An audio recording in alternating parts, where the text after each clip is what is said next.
de instantes, é questão de horas, é questão de dias, seja questão de dias, vai ser no tempo de Deus, amém?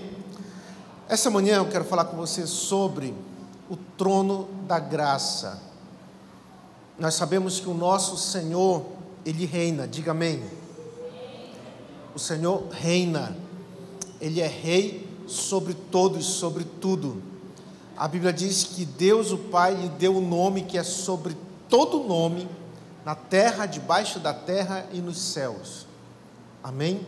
Então, o Senhor está assentado, porque a Bíblia diz que Ele já está descansando da sua obra completa e concluída, terminada. Então, Ele pôde se assentar, e Ele se assentou no trono. Ele não está assentado em qualquer lugar, Ele está assentado no trono. E é importante nós sabermos a natureza desse trono. É importante nós sabermos que esse trono é o trono da graça, é o trono do favor, não é o trono do tribunal, não é o trono do governo humano, não é o trono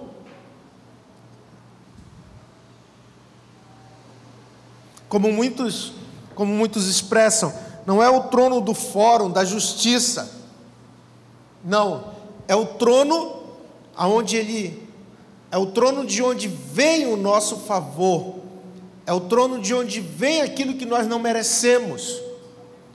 É o trono de onde vem toda a sorte de bênçãos espirituais nas regiões celestiais. É de lá que parte a nossa bem-aventurança. Ele é a fonte, é Cristo, amém? Tudo é dele, por ele e para ele. Então você já percebeu, a gente não vai ter o auxílio das LEDs? Então abra, por favor, sua Bíblia na carta aos Hebreus, capítulo 4. Aos Hebreus, capítulo 4, a partir do verso 14.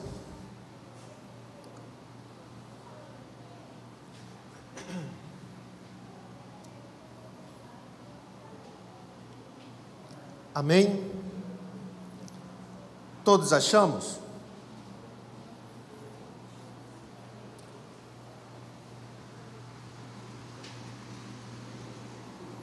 Hebreus 4, a partir do 14.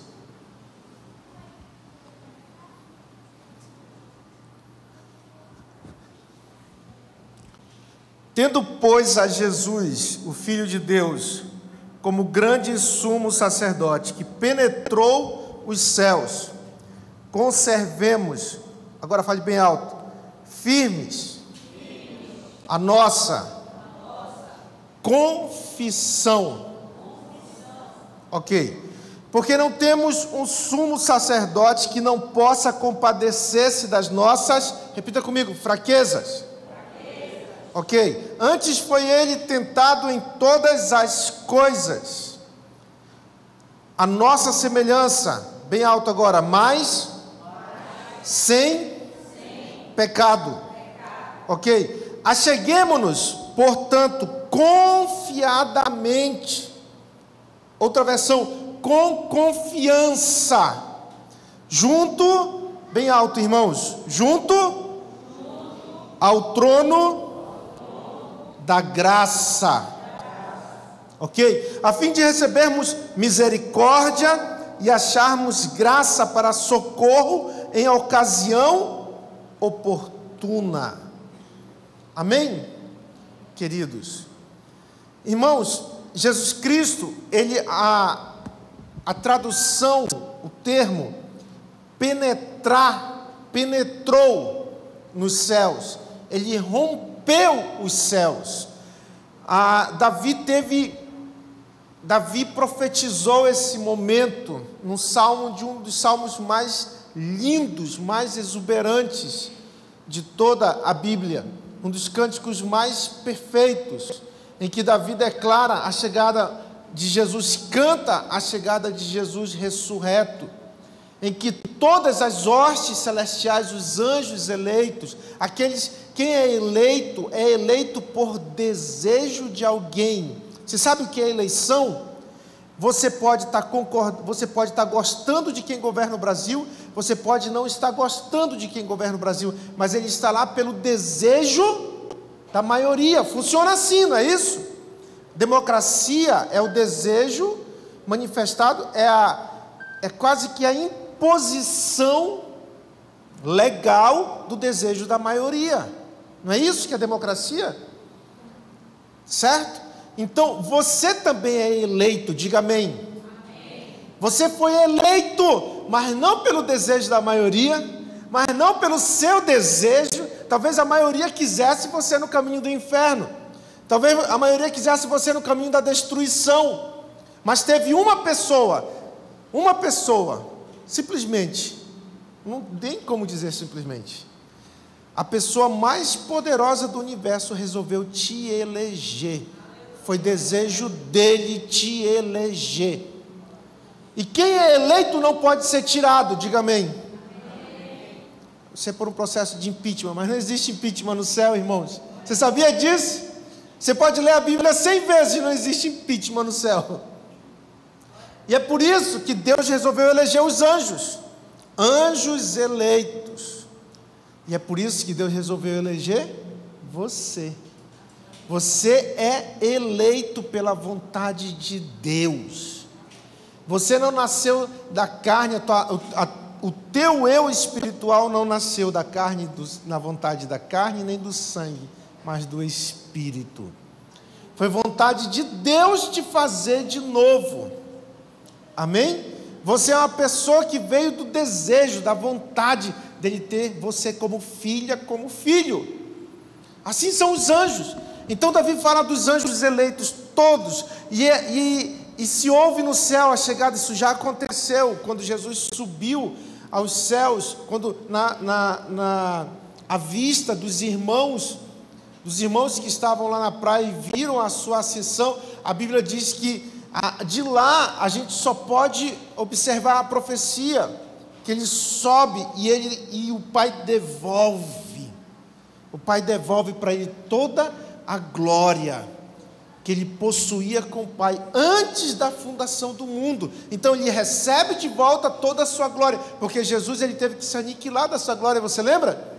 Ele não veio vencer o diabo como Deus, embora ele fosse Deus. Ele nunca deixou de ser Deus, mas ele se fez homem para vencer o diabo como homem. O diabo não foi derrotado nem pelo todo o poder de Deus, o diabo foi derrotado com Deus se fazendo o menor no reino. Ele disse, João é o maior entre os nascidos de mulher, ele só perde para hoje aquele que é o menor no reino. Então Jesus se fez o menor para vencer o diabo como um menor. Amém? Então quando ele sobe, toda aquela glória do maior é devolvida para ele. O cordeiro agora se torna o leão. Amém? E aí, mais do que toda a glória, ele recebe toda a autoridade. Toda a autoridade. E o nome, porque antes ele era chamado de verbo, antes ele era o Aleph Tav, era o alfa e o ômega, o começo e o fim, mas agora ele é Jesus Cristo, nosso Salvador. E é esse nome que ele levou para o céu, o nome de Salvador. Não é um nome de julgador, de juiz, não, é o nome de Salvador. Amém? E nós temos no céu, quando ele rompe, quando se ouve a voz, a Bíblia mostra todos os anjos, e a Bíblia diz que ouve-se a voz, a ordem: levantai, ó portas, as vossas cabeças, levantai, ó portais eternos, para que entre o Rei da Glória. Quem é o Rei da Glória? O Senhor dos Exércitos. Ele é o Rei da Glória. E agora, queridos, nós temos esse Senhor assentado no seu trono. E ele é o quê? Grande sumo, grande principal sacerdote. Amém? É ele que oferece. É o sacrifício dele que é oferecido. Por que ele é o sumo? Porque você também é sacerdote. Porque também você oferece sacrifício, mas não mais pelos pecados, Saiba disso, irmão. Você não vem aqui porque você precisa ser perdoado. Você vem aqui porque você já foi perdoado. E saiba que você já foi perdoado até do último pecado, do último instante da tua vida. A Bíblia não diz que você vem oferecer culto, sacrifício pelos pecados. Não, a Bíblia diz que agora você vem oferecer culto, sacrifício de louvor, de adoração. Você não precisa chegar mais aqui com condenação. Você pode chegar aqui: Senhor, eu vim te adorar, porque eu não mereço o teu favor, mas eu recebo o teu favor. Eu recebo o teu amor, porque o teu amor nos constrange. Quantos já estiveram em momentos tristes da sua vida e não aguentaram, perceberam que lá não é o seu lugar? Sabe, isso não foi crise de consciência, não. Isso foi o amor de Deus te chamando: meu filho, minha filha, pega de novo na minha mão, porque o teu lugar não é aqui. O teu lugar é ao meu lado. O teu lugar é na minha presença. O teu lugar é na minha casa. Quantos sabem do que eu estou falando? Amém? Então nós temos esse sumo sacerdote. Por quê? Porque ele nos fez sacerdotes. Nós somos sacerdócio real. Amém? Mas ele é o sumo. Por quê? Porque ele levou toda a sua obra pelos nossos pecados. Sabe por que você está aqui? Porque você foi purificado, porque você foi lavada, porque você foi comprada pelo preço mais alto. É por isso que você está aqui. Não é porque você fez por outro, não é porque você arrependeu. Não, você se arrependeu porque você percebeu que é melhor estar na direção de Deus do que na direção do mundo. O arrependimento foi só uma consequência do Senhor ter te chamado. Não foi o teu arrependimento que te levou à salvação. Não, foi a salvação dele que te levou ao arrependimento. Que te levou a dizer: não quero mais essa vida. Não quero mais isso para mim.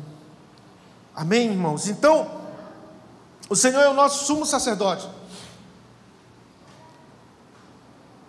E agora Paulo, quem muitos de nós cremos que escreveu essa carta, ele diz: penetrou nos céus, conservemos firme a nossa confissão. Porque Paulo está falando para os seus irmãos hebreus, judeus. Amém? Ele fala aqueles que achavam que eram crentes. Ele fala aqueles que achavam que realmente eram o povo de Deus. Continua sendo o povo de Deus. Amém? Deus não abandonou o seu povo. Mas para chegar a Ele hoje passa por Cristo. Sempre foi, irmãos. A arca, o tabernáculo, tudo era figura. Sempre foi Cristo. Mas por Ele ainda não ter um nome, por Ele ainda não ser uma pessoa, por Ele ainda não ser totalmente revelado, então o Israel nunca conheceu Jesus de fato. E quando Ele veio, fez questão de não conhecer. Fez questão de não conhecer. E agora o escritor fala aos irmãos, aqueles que creram, aqueles que realmente confessaram o nome do Senhor Jesus. E ele diz: mantenham firme a confissão. Mantenham firme aquilo que vocês declararam na vida de vocês através do sacrifício do sumo sacerdote. Mantenham firme. E a minha mensagem é nesse sentido, porque nós precisamos manter firme, declarar a obra de Cristo em nossas vidas. Amém, irmãos? Em todo tempo, diga comigo: em todo tempo eu devo declarar a obra de Cristo em minha vida. Agora repita: em todo tempo. Manter firme a confissão. Se você prestar atenção, quando Paulo diz assim, manter firme a confissão, aí Paulo vem no versículo 15 e 16. E é isso que eu quero trazer para você, destacar para você nesta mensagem. É porque, irmãos, para muitos, isso é talvez não seja essa palavra tabu, mas para muitos é um bloqueio, é uma barreira. Você já ouviu, você já deve ter ouvido, ou você mesmo já deve ter experimentado, a pessoa diz assim: eu tenho que ser renovada no Espírito Santo. É como se a pessoa precisasse ser batizada de novo no Espírito Santo, porque ela perdeu os dons. Alguém já ouviu essa expressão? Eu perdi os dons. Alguém que já foi batizado nas águas e deu uma voltinha, ou uma voltona, ou que seja o que for, precisou ser batizado de novo nas águas? Assim, a pessoa que é disciplinada, ou a pessoa que se desvia, quando ela volta, tem que de novo passar pelo batismo. Isso nos dias de hoje, ou a gente vê isso lá na igreja, é preciso fazer. Lá na história da igreja primitiva, foi preciso fazer isso de novo. Sabe, irmãos, o momento mais difícil de nós mantermos a nossa confissão é quando Paulo traz o contexto, no capítulo, verso 15. Vamos ler? Porque não temos sumo sacerdote que não possa compadecer-se das nossas fraquezas. Veja, Paulo, ele no versículo anterior, eu creio que é Paulo, tá, irmãos? Não há indício histórico, não, essa carta não foi assinada. Por que nós cremos que é Paulo? Por todo o estilo literário, por toda a questão que havia. Paulo, ele era rejeitado pelos judeus, tanto por ter sido fariseu, e tanto pelos fariseus, tanto pela igreja. Então, você vê o escritor aos Hebreus dizendo, no verso anterior que nós lemos, ele é o nosso sumo sacerdote, ele rompe os céus para ser o nosso sumo sacerdote, não para ser o nosso juiz, não para ser o nosso condenador, mas ser o nosso sumo sacerdote, ok? E aí, o escritor diz aos Hebreus: mantenham firme a confissão de vocês, ok? Ok. Por quê? Porque não temos um sumo sacerdote que não possa compadecer-se das nossas fraquezas. Por incrível que pareça, a primeira coisa que nós perdemos nas fraquezas é a nossa confissão. A primeira coisa que nós perdemos quando fraquejamos é a confissão que atesta quem nós somos. Por incrível que pareça, nós passamos a confessar, ou recebemos, nos dado uma confissão contrária. Você não é mais crente, eu não sou mais crente, eu não sou mais filha, eu não sou mais filho, eu não sou mais digno, eu não sou mais digna. Olha o que eu fiz, olha o que eu estou fazendo, olha o que eu vou fazer. Sabe? Aí vem todo o coral terrenal, tá? Foi inventado agora, claro que não existe essa palavra, tá? É terreno, né? Mas é para combinar com o celestial, tá? Para combinar com o celestial. Então vem todo o coral terrenal. Você não é mais crente, você não é mais crente, mais ou menos assim. Você está disciplinado, você está disciplinado.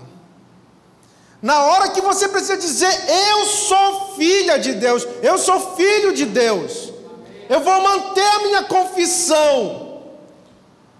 Não, aí você entra no coral terrenal, né? Agora eu sou desviado, quando eu voltar, quando eu me arrepender, quando isso, quando aquilo, sabe? Porque, pastor, mas será que Paulo não está falando manter a confissão na hora da morte, na hora de que a gente é martirizado? O contexto não diz isso. O contexto diz: não temos um sumo sacerdote que não possa se compadecer das nossas fraquezas. Sabe, é no momento da fraqueza, é no momento que você está balançando, é no momento que você está, tremendo, é no momento que você está vacilando, que você diz: eu sou filha, eu sou filho, porque eu não tenho um sumo sacerdote que vai me julgar, eu tenho um sumo sacerdote que se compadece das minhas fraquezas. Sabe, isso é contrário do que a gente ouve. Está pecando? Está errando? Sai do convívio. Não é digno de estar conosco. Está escandalizando a igreja. Está isso, está aquilo. Sabe, ao invés de dizer, você está pecando, mas você é filha, segura na minha mão, que eu sou tão fraco quanto você. Segura aqui, porque se eu estou em pé pela graça e pela misericórdia de Deus, e um dia pode ser eu que vou estar lá, e um dia pode ser você que vai estar pegando a minha mão para me levantar. Mas é isso que a gente faz, igreja? É isso que a gente vê? É isso que nós somos encorajados a fazer? É isso não, você está pegando, você tem que ter um arrependimento profundo. Tudo é você. É você que tem que sair do teu atoleiro. Você já ouviu alguém sair de uma areia movediça? Talvez você só tenha visto em filmes. Um dia eu estava andando lá em Oriximiná, tem uma bem próximo da cidade, assim um relevo, um terreno que a gente chama de campina. Então lá tem umas areias brancas naturais, uma vegetação toda específica, a gente chama de campina. E um dia eu estava lá, eu não lembro o que estava fazendo, estava com alguns rapazes da igreja, com o pessoal, e a gente andando por lá, fomos para um lugar que eu nunca tinha ido na campina, e tinha assim tipo um olho d'água, uma terra úmida, mas aí eu andando desavisado, quando a gente foi andar, aí a terra literalmente ela, parece que a gente estava assim, tipo numa lona assim, tinha água por baixo. Eu achei aquilo interessante, nunca tinha visto aquele trem. Não era como nos filmes, porque nos filmes que eu vejo areia movediça, igual uma ampulheta, né, que vai descendo, é só areia. Ali não, era meio úmido, mas não era lama, era areia mesmo, fina, igual como a gente vai na praia. E aí, conforme eu fui observando que conforme eu fui fazendo, eu fui afundando. Quando eu vi, já estava bem aqui, eu disse, isso deve ser areia movediça, né? Pelo menos na minha cabeça é. E o fato que quando já estava aqui, já estava difícil para sair. Eu disse, eu vou sair daqui. Entendeu? Porque vai ter uma hora que eu vou me lascar. E aí, sim, mas eu não estava sozinho, estava com outras pessoas. Mas a gente viu aquilo e era interessante, que a gente ia afundando e era gostoso afundar, por incrível que pareça. Entendeu?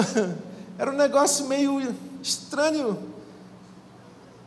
Não era de Deus não, porque afundar não é de Deus, né? Então você já viu alguém que está ferido, alguém que está sangrando, alguém que está na lama, conseguir sair? Às vezes não é possível, mas tem vezes que não é possível. Normalmente não é possível. Irmãos, a gente está num tempo que se você acordar com dor no cabelo, você já não quer levantar. Né? Teu cabelo está doendo. Contém ironia, tá? Você sabe que o cabelo não dói, né? Contém ironia. Então, o cabelo está doendo, não vou hoje para o culto. Entendeu? Imagina se você está com uma pereba do pecado. Aí que você não levanta mesmo. O irmão olhou, o pastor não deu uma paz do Senhor para mim. Lá na minha equipe lá, eu me estranhei com alguém. Você acha que essa pessoa vai, com hoje toda a altura do nosso orgulho? Não, eu sou empresário, não, eu sou funcionário, não, eu tenho um emprego que eu ganho 10 mil. Você acha que nessa altura da nossa prosperidade, a gente quer que alguém pise no nosso calo? A gente é desse jeito, irmão. Essa carne, ela cheira mal. Você está entendendo? Ela é fedidazinha. Você só está cheiroso que você toma banho. Não é isso? Então, nós ficamos imaginando como que alguém fraco vai se levantar? Como que alguém fraco vai voltar? E é por isso que você tem que ter firme a tua confissão. Porque você, sabe, a fraqueza te leva para mais fraqueza. Não é isso? Você está lá na cama, você quer ficar mais de novo, mais ainda. Não é isso? Então, falar custa quase nada, a não ser o nosso orgulho, a não ser a nossa, ou a não ser a nosso entendimento errado. Muitas vezes nós não falamos porque nós não conhecemos, não sabemos. Certo? E o escritor está dizendo: compadecer-se da nossa fraqueza. Antes ele foi tentado em todas as coisas. Diga comigo, todas as coisas. Em tudo que você foi tentado, e muito mais, Jesus foi. Jesus foi tentado por tudo. Imagine que Jesus foi tentado em matar uma criança. Talvez você não foi tentado em matar uma criança, mas Jesus foi. Imagine que Jesus foi tentado em tomar gasolina, para não falar coisa mais pessoal, tá? Alguém foi tentado em tomar gasolina? Cheirar. Fala as confissões.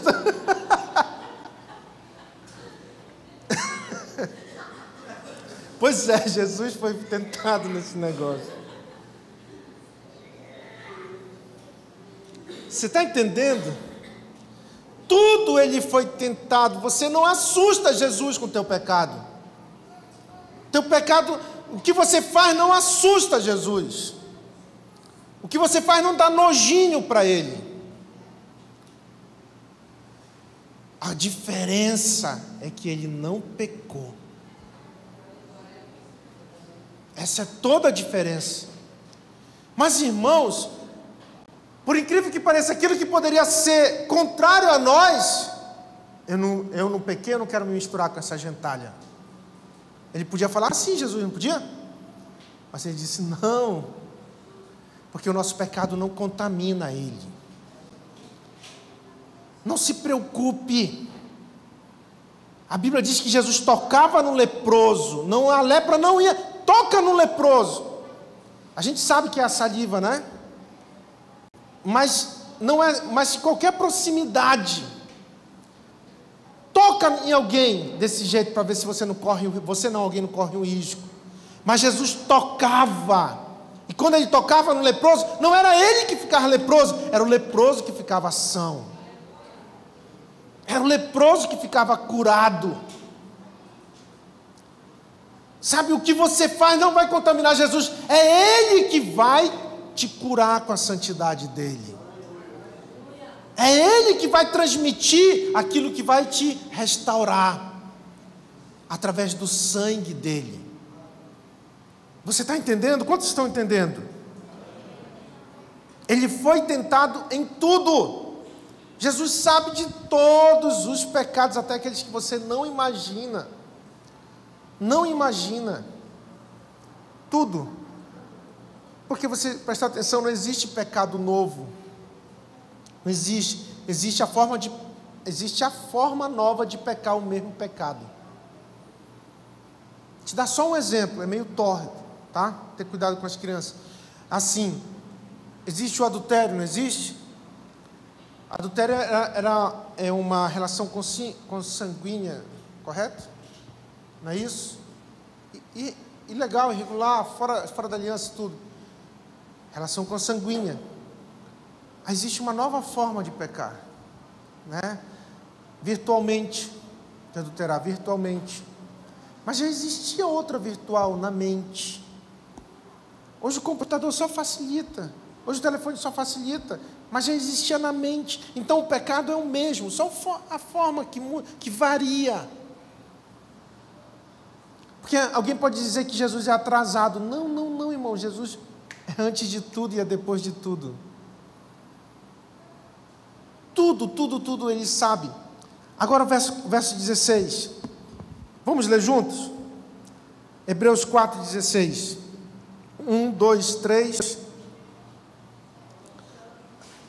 Acheguemo-nos, portanto, confiadamente junto ao trono da graça, a fim de recebermos o que, igreja?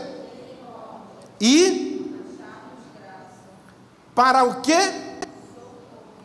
Em ocasião oportuna. Olha o contexto. Jesus não está falando que você tem que manter a tua... Paulo não está falando que você tem que manter a tua confiança só no momento em que você tiver das autoridades. Isso é importante. No momento de ser, se for o extremo de ser vituperiado ou de ser martirizado, isso é muito importante. Mas Paulo está falando do socorro que requer misericórdia. É lá no momento do fracasso. A hora mais oportuna é o momento que você está por baixo. A hora mais oportuna é o momento que você mais precisa de Jesus. É o momento do socorro, é esse, sabe? E você tem que ir com confiança aonde? No trono da graça. Você sabe, Judas não foi condenado pelo que ele fez. Não, pastor. Irmãos, não. Eu sei que isso parece atirar pedra na cruz pentecostal. Você percebe claramente que Judas, ele faz o que fez porque ele tinha que fazer aquilo. Jesus foi quem disse: o que você tem para fazer, faze depressa. Porque Deus faz até o ímpio para o dia do mal. Aí quando Judas vem, aí Jesus vem bonito, né? Seu traidor, cabra sem vergonha. Você vem me trair com um beijo. Foi assim que Jesus falou? Jesus falou: amigo, aqui vieste. Então pelo que Judas foi condenado, pastor? Judas, irmãos, ele foi condenado por não manter a sua confiança, por não vir ao trono da graça. Para onde é que Judas vai devolver as 30 moedas? Para quem ele vai devolver? Né? Lá no templo para os sacerdotes, lá no templo para os religiosos, lá no templo para os fariseus. Não é para lá que ele vai? Ele chega lá e diz: ele se arrepende ou não se arrepende? Ele diz: pequei contra sangue inocente. É arrependimento ou não é? Salvou Judas ou não salvou? Não salvou. Porque não é arrependimento que salva. Não sei se você está sabendo. Quem salva é Jesus. Quem tira a carga do homem, o peso da condenação, não é arrependimento profundo. Não. Foi mal. É Jesus, irmãos. É Jesus. É Jesus que tira. Olha Pedro. Primeiro, Pedrão não foi para o sacerdote, foi trabalhar, viver sua vida, mas totalmente condenado. Não é isso? Totalmente destroçado. Eu posso imaginar, Pedro, você... Quem aqui já tratou mal? Quem aqui já tratou como não deveria alguém que você ama muito? Alguém? Alguns. Pois é. Você não fica mal? Você fica, sabe, fica muito ruim. Imagina tratar a pessoa que mais te amou, a pessoa mais especial, a pessoa que mais investiu na tua vida, que mais acreditou na tua vida. Negar a pessoa que mais te reconheceu. Negar diante da empregada, negar diante das autoridades, negar diante dos homens. Imagine como Pedro estava. Aí Jesus disse: manda chamar meus discípulos e a Pedro. Sabe por que a diferença? Não é o arrependimento, não é isso. Não, irmãos, você nem vê Pedro procurando Jesus para se arrepender. É Jesus que vai para Pedro. Pedro um dia chega lá com uma consciência toda: eu estou muito arrependido, mas profundamente arrependido. Ele não vai com esse lance, nada. Enquanto Judas chega: pequei contra sangue inocente. O que os religiosos, os sacerdotes dizem para ele? O que temos contigo? Porque a religião vai colocar tudo o que você tem para fazer. Como você tem que acordar, como você tem que levantar, como você tem que se vestir, como você tem que dormir, como você tem que fazer lá. Tudo a religião vai querer colocar. Só que na hora do teu aperto, ela vai dizer: o que que eu tenho contigo? Eu não tenho nada contigo. Te vira com as tuas condenações, te vira com os teus apertos aí, que eu não posso fazer nada por você. Para onde Judas vai? Ele vai para o templo, ele vai para os sacerdotes, ele vai se arrepender, desfazer, porque arrependimento é algo prático. Ele vai lá e lhe joga as moedas, para você ver como o arrependimento dele era genuíno. Ele joga as moedas, e aí vem os santos dos santos. Eu acho isso ridículo. Pronto, falei, sabe? Os caras chegam, não vamos usar essas moedas, vamos fazer alguma coisa social, o cemitério, não é isso? Porque eles são muito santos, eles não vão pegar aquele dinheiro, nem para usar o dinheiro para uma coisa que prestasse fazer, sabe? Irmãos, não tem nada que preste na religião, não tem nada que preste no legalismo, é só capa, não salva ninguém, não restaura ninguém, não transforma ninguém, não liberta ninguém, mas é pregado, é ensinado, é apreciado, é bonito. E Judas vai lá com o seu arrependimento, totalmente arrependido, e sai de lá mais condenado. Para onde Judas vai? Para a morte. Ele vai para todo canto, mas não vai para Jesus. Ele vai para todo canto, mas não espera Jesus ressuscitar. Por que Judas foi condenado? Porque não foi para o trono da graça. E é isso que eu quero te falar. O escritor aos Hebreus, ele fala: acheguemo-nos, portanto, confiadamente, com confiança, junto ao trono da graça. O que é a graça, igreja? Cristo. Mas na forma prática, o que é a graça? O conceito é o favor. Você não merece. Não é porque você merece. Porque alguém, talvez até eu, aqui na igreja: Senhor, hoje eu estou bem contigo, me dá lá aquele que eu estou te pedindo.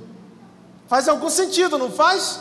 Estou aqui, não me irritei hoje, não pensei em nada hoje, porque tem gente que pensa que não peca, mas vai ver lá a tua lixeira. Pronto, falei. Vai lá ver a lixeira.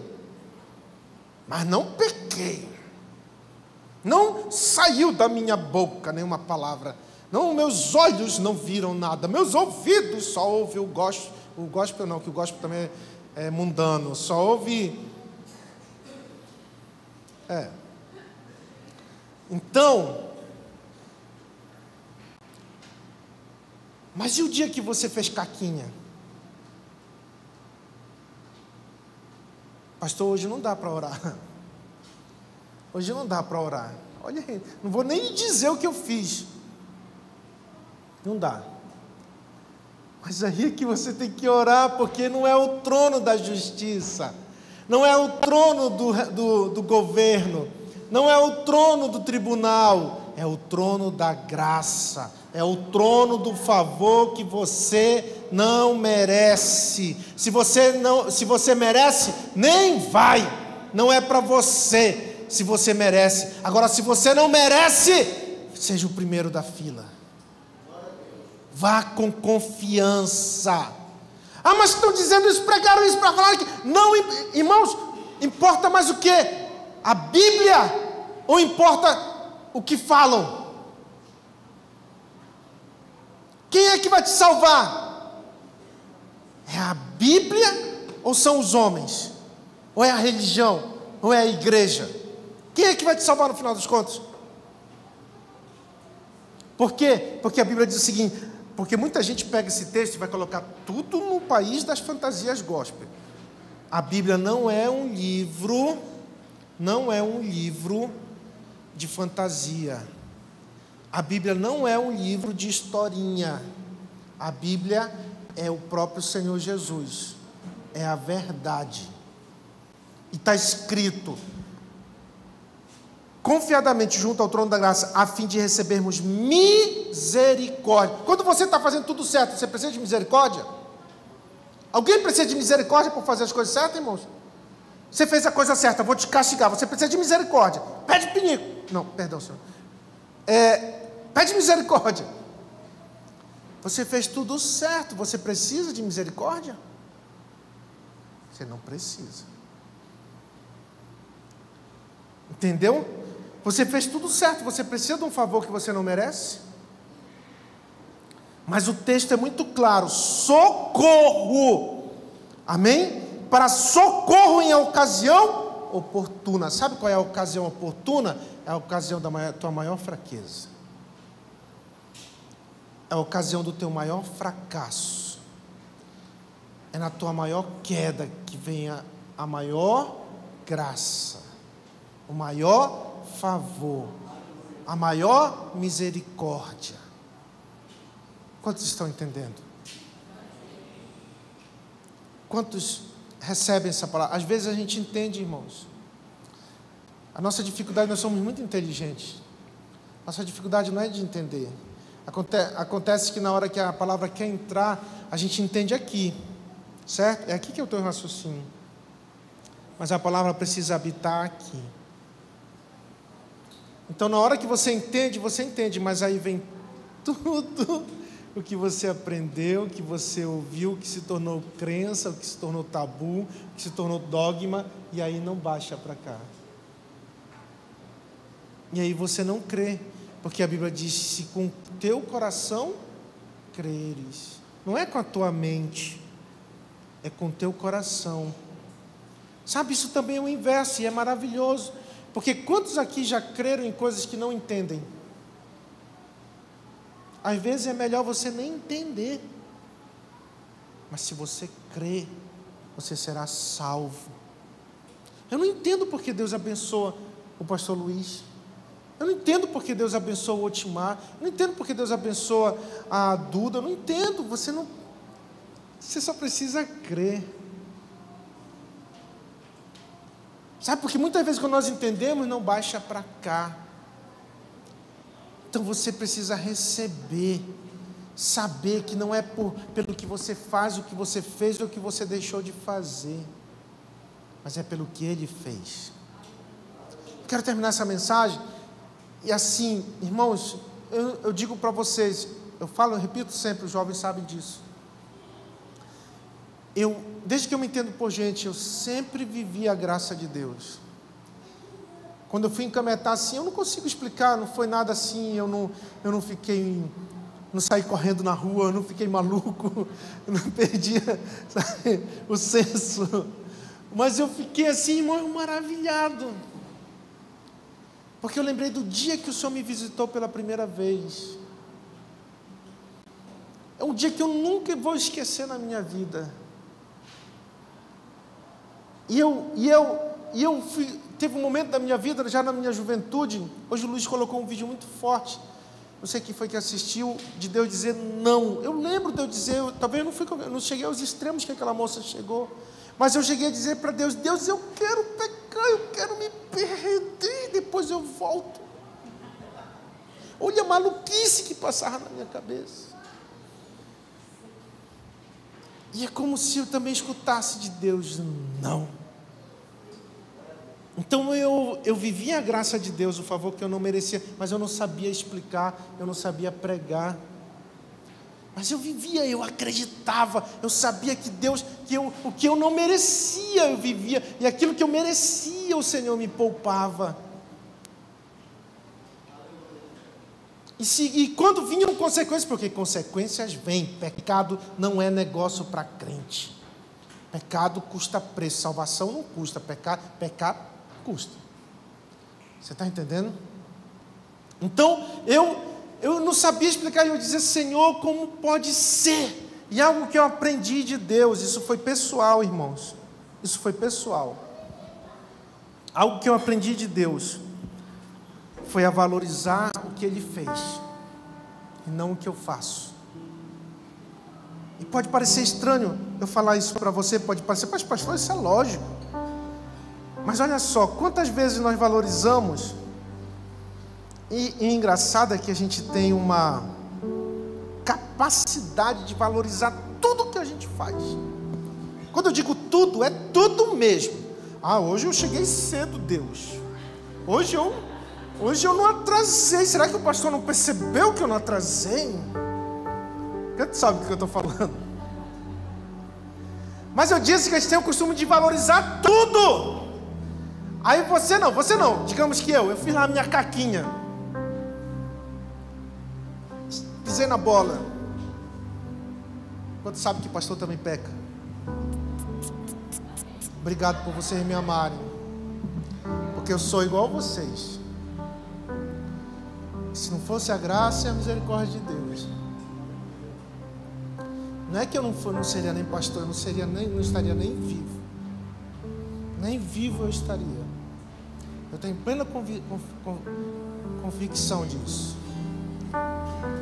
Então, quando eu disse que a gente valoriza tudo que a gente faz. Então, se a gente chega cedo na igreja, cheguei cedo, Deus.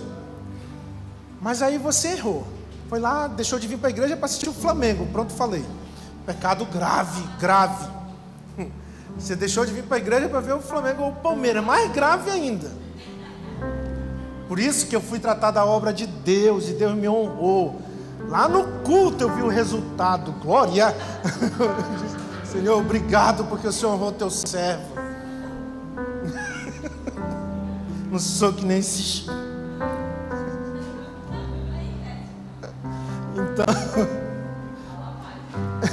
Então, aí você valoriza tudo. Então você errou. Parece que o teu pecado é maior do que o sangue. Eu não vou para a igreja não, olha o que eu fiz. Deixa eu me consertar, deixa eu me sentir melhor. Irmãos, parece que o teu pecado é maior do que o perdão. É maior do que o sangue. É maior do que o sacrifício. Você vê como a gente valoriza tudo. O que é bom, o que é ruim, a gente põe maior do que Deus. Sabe, se você chegou cedo aqui, isso não é mérito teu não, meu irmão. Isso é privilégio de vir servir a Deus. E se você deixou para assistir o jogo do Flamengo, só estou tirando, tá, irmãos? Só estou tirando, tá? Para não falar coisa pior. Não é isso que vai deixar de você ser mais amado ou menos amado. Não é isso. Não valorize o que você faz. Valorize o que Jesus fez. Foi isso que eu aprendi na minha vida. Eu vi que eu não orava tanto, eu vi que Deus era tão misericordioso comigo. Não que é bonito não orar, irmãos. Não, eu tenho que orar e orar cada vez mais. A coisa mais linda é estar na presença de Deus. Eu não estou valorizando aqui crente relaxado, eu ser relaxado, nada disso. Eu estou valorizando a misericórdia de Deus. Eu estou valorizando a graça de Deus. Eu aprendi a dizer: Senhor, eu recebo o teu favor. Senhor, o teu favor é maior do que os meus pecados. O teu favor é maior do que as minhas falhas. O teu favor é maior do que tudo que eu faça de bom ou de ruim. Porque o Senhor é maior do que tudo que eu possa fazer, do que tudo que eu possa estragar, do que tudo que eu possa melhorar. Não, o Senhor é maior. Fique de pé. Salmo 103. Bendize a minha alma ao Senhor, e tudo que há em mim, bendiga o seu santo nome. Bendize a minha alma ao Senhor. Diga comigo: e não te esqueças de nenhum só de seus benefícios. Agora bem alto: é Ele quem perdoa as tuas iniquidades, quem sara todas as tuas enfermidades, quem da cova redime a tua vida e te coroa de graça e misericórdia. Graça e misericórdia. O Senhor está colocando uma coroa na tua cabeça de graça e de misericórdia. Irmãos, é maior do que a coroa do maior governo que exista nesse planeta. É a coroa do favor de Deus. é a coroa do perdão de Deus. Tenha confiança naquele que te chamou. Tenha confiança naquele que te sustenta, até mesmo nos teus momentos de maior fracasso. Feche os teus olhos, abre os teus lábios. Se alto, se baixo, te derrama na presença do Senhor agora. Jesus, o Rei da Glória, eu abro meu coração, eu abro meu coração para que entre o Rei, Jesus, o Rei da Glória. Eu abro meu coração, eu abro meu coração para que entre o Rei, Jesus, o Rei da Glória. Eu abro meu coração, eu abro meu coração para que entre o Rei, Jesus, o Rei da Glória. Eu abro meu coração, eu abro meu coração para que entre o Rei, diga, Jesus, o Rei da Glória. Eu abro meu coração, eu abro meu, quem é o Rei da Glória? Quem é o Rei da Glória? É Jesus, Jesus, e Ele é o Rei, Ele é o Rei. Quem é o Rei da Glória? Quem é o Rei da Glória? É Jesus, e Ele, diga, para que entre o Rei, para que entre o Rei, Jesus, o Rei da Glória. Diga, eu abro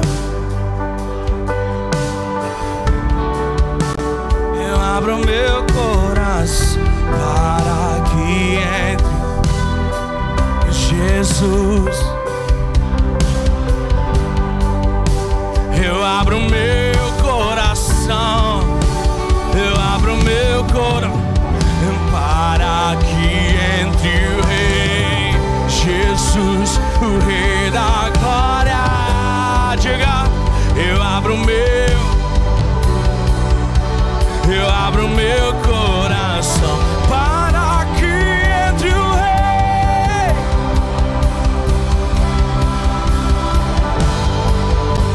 Eu abro meu coração, eu abro meu, e quem é o Rei da Glória? Quem é o Rei da Glória? É Jesus, Jesus, Ele é o Rei. O Rei da Glória, quem é o Rei da Glória? E Ele é o Rei, Ele, mais uma vez. E quem é o Rei da Glória? Quem é Jesus. E Ele é o Rei, Ele é o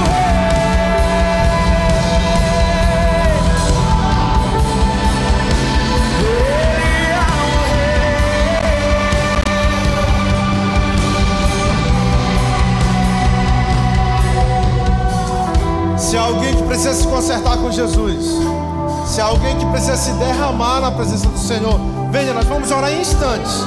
Se é o teu caso, se você precisa, venha.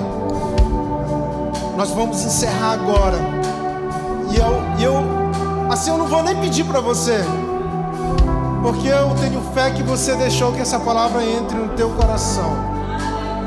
Porque eu tenho fé e porque eu poderia dizer infelizmente, mas eu posso dizer que felizmente, quando o momento da fraqueza, isso não é uma palavra de derrota, quando o momento do tropeço, quando o momento, se for o caso, do fracasso, chegar na tua vida, o favor será infinitamente maior.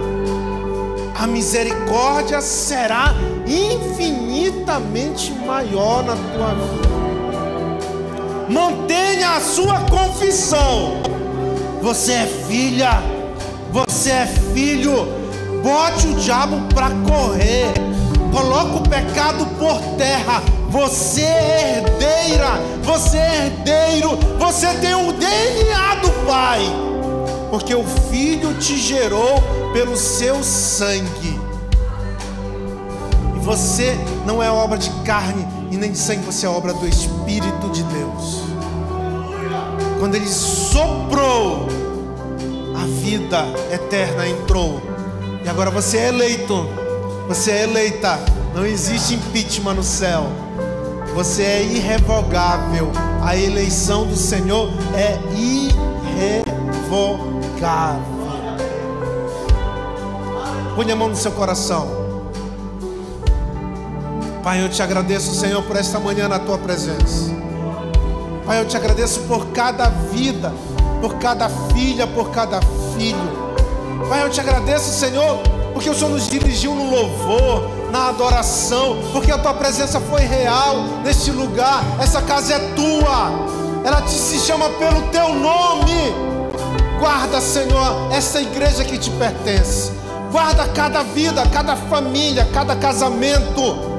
Guarda, Senhor, em nome de Jesus, os nossos familiares. Pai, que essa cidade seja a cada dia transformada pelo testemunho que o Senhor vai imprimir em nossas vidas. Senhor, guarda os teus filhos até mesmo na tentação. Guarda os teus filhos até mesmo, Senhor, no momento de fracasso. Não é isso que nós queremos, não é isso que nós estamos, Senhor, trabalhando para viver. Mas se porventura isso acontecer, a nossa confissão não vai ser removida. Senhor, leva as tuas filhas, os teus filhos em triunfo, em vitória. Senhor, faz-nos andar acima das nossas alturas. Dá-nos uma semana de paz, de bênção, uma semana de vitória, uma semana cheia da tua presença. Vai conosco, fica conosco, seja conosco. A graça de nosso Senhor e Salvador Jesus Cristo, o amor de Deus, o nosso eterno Pai, a comunhão e a consolação, o poder do maravilhoso Espírito Santo de Deus, seja com você, seja com toda a tua família, hoje e por todo sempre. Amém.